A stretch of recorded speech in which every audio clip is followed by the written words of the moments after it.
Hey everyone, Ulria here and happy launch of The War Within.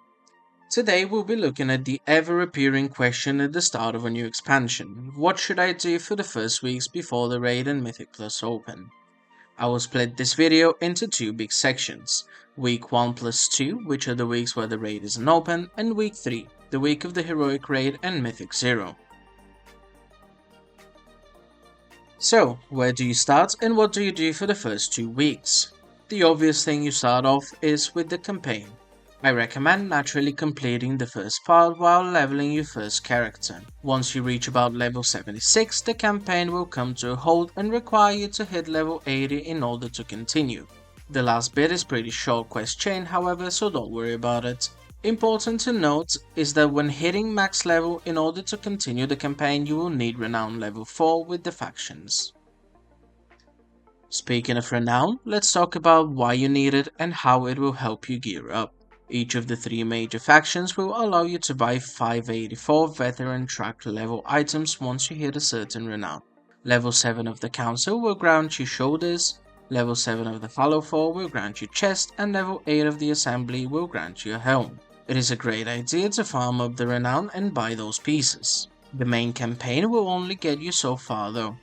In order to hit those Renown levels, you have a couple of options that will push you over the edge.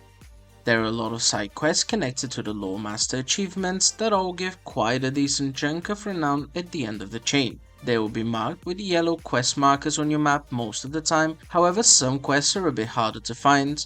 I will link a weak aura down below which has a list of all the quest chains you have completed or yet to complete that award Renown. I suggest you cross-check within Wowhead which quest starts where.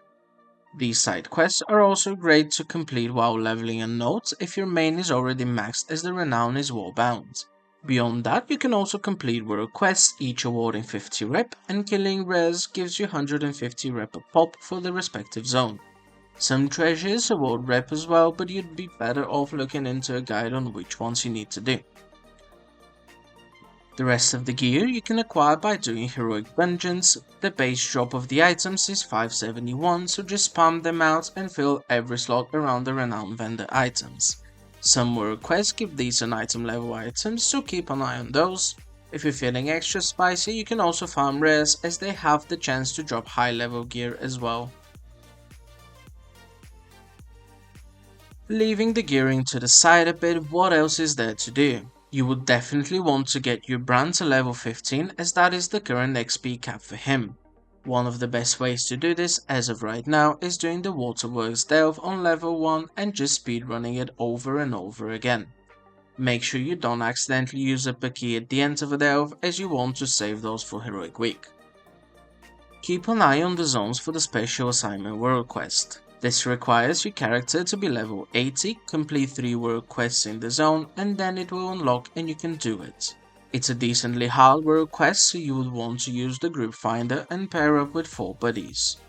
At the end, this will award you with a restored Coffer Key, which is important to get as many as you can. These are not shared between characters, so if you plan on keeping up a note, make sure you do it there as well. Tuesday/Wednesday, depending on your region, you will also unlock the Spark weekly quest. Make sure however you do not spend that spark yet if you plan on optimizing your gearing path. That's about it for the first 2 weeks. Now let's look at what you want to do before stepping into the raid week 3.